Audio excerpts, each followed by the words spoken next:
Yeah, welcome back. Another video about a project I have on mind, something I want to cast in cast iron. Yeah, this type on the menu is a medieval type cloak pin or Viking Age style cloak pin. Perhaps you've seen some of those before, so they essentially constitute out of a ring which is not fully closed on one side. And yeah, they work like that. So you essentially will have a needle attached to that ring, which can be shifted along the perimeter of that ring. And yeah, you use it in that way that you push that needle through your fabric, and then you guide the tip of the needle through that gap in the ring, and then you shift the needle across the perimeter of the ring, and thereby you get this securely fastened in place, just like a modern security pin. Yeah, and that's all the magic behind these cloak pins. As I said, I want to make this all in cast iron. For that, I've already started with the production of a template.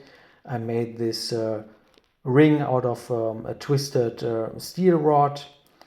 Yeah, and how I made this, this is pretty straightforward. I took a rectangular piece of construction steel, in this case of a width of about 1/4 of an inch or 6 millimeters. Yeah, and then made it red hot with induction heater. And then I clamped one end in the vise, and at the other end I had attached this handle from a thread cutter. And this allowed me to twist the red hot steel in quite an easy way until I got this screw-like pattern on the surface, a spiral pattern. And I repeated that step by step until I got a 3 hands of length of this twisted steel. And then I made it red hot again across the whole length, and then I bent that around a pipe, which yielded me a ring. And then I just cut enough from that ring away that I got enough space for my two steel place for my bronze balls. And yeah, I want to make appear these spheres at the end of the sea, not only for decorative purposes, but also something to lock the tip of the needle securely against that. Yeah, but you're gonna see that later how that's gonna work. Yeah, but of course, step by step. So our first task will be to get this ring done successfully. I'm gonna use a white cast iron, and then I'm gonna convert that white cast iron to black heart. And then I'm gonna take care of the needle, which I also want to make out of cast iron.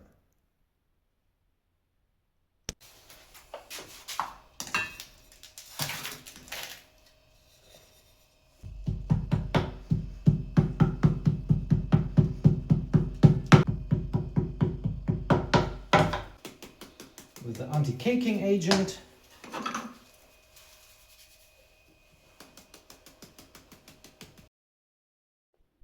Here you see me how I combine the ring and the bronze balls, and also how I take care of the riser from where I'm gonna fill in the liquid iron.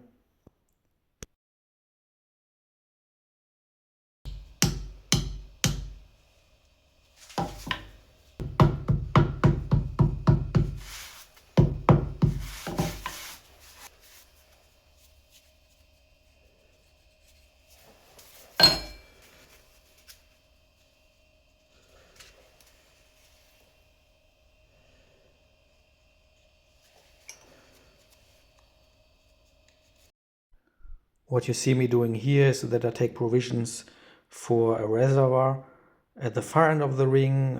The idea is that this reservoir is going to catch the first rather impure drops of iron that flow through the mold, so that the impurities do not show up in the final ring, and also that I have a reservoir that can feed liquid iron into the mold upon cooling, so that I don't get any defects caused by the contraction of the iron upon cooling. Moreover, I took utmost care that both ends of the ring are well connected to the riser, so that all the air can easily vent out and the liquid iron flow in. And yeah, then it was just the right time to remove the patterns, and I could proceed with pouring the iron.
After first inspection, I could already tell that I got a good result, and I was able to go ahead with the removal of the riser and the heat treatment. For the heat treatment, I took my usual approach, a bowl with a bottom layer of graphite to capture the oxygen in the furnace. Then on top of that, a layer of pre-annealed sand to prevent that the iron items sag or deform during the heat treatment cycle. And then on top of that iron item, an additional layer of sand for insulation purposes. Then I slapped the whole setup into the furnace and ran the heat treatment about 15 hours at 1700, followed by a cooling step through the transition phase between 1400 and 1300 Fahrenheit over 15 hours, and that yielded me a beautiful anneal piece of blackheart.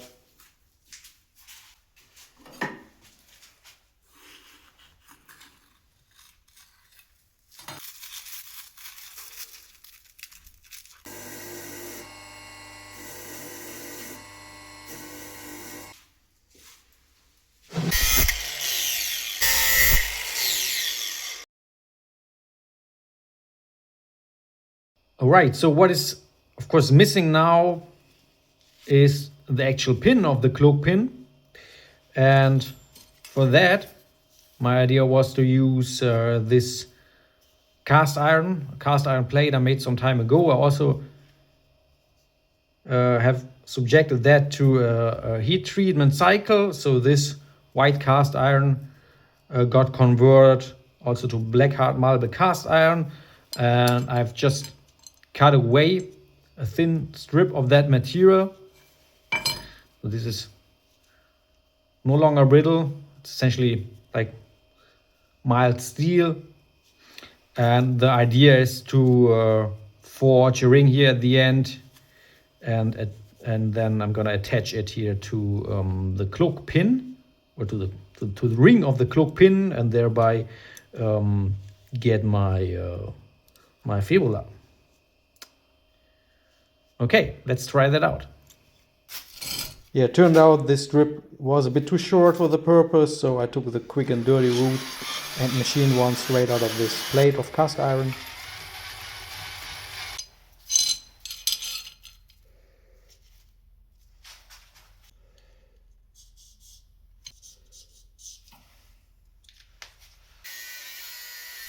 Yeah, it's always interesting to see how blackheart is different from regular cast iron. So when you touch regular cast iron with the angel grinder, you almost get no sparks, or the sparks are very dull red, almost invisible. But the blackheart gives off the very bright pattern of sparks, comparable to carbon-rich steel with these star-like ends, star-like tails. The reason for that is, of course, you still have all the carbon in the material, but the carbon is physically separated from the iron in these nodules, microscopic nodules, which gives it its name, blackheart, because when you break it, the center of that metal looks almost black from the separated carbon, but the rest of the metal matrix is quite carbon-depleted steel.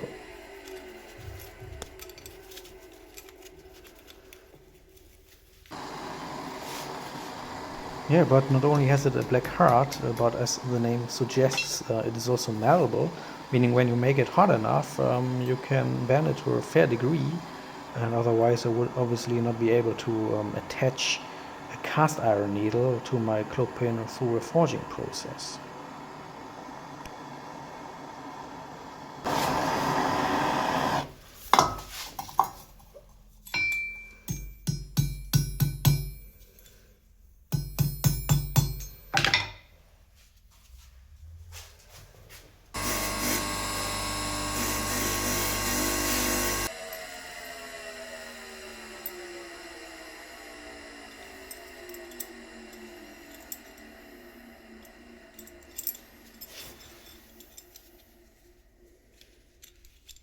Yeah, that's the bottom line about this cloak pin. So you see me how I tested here on my cloak.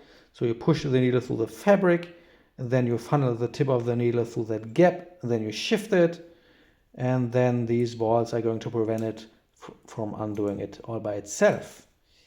Yeah, I hope you enjoyed it, and see you soon. Bye.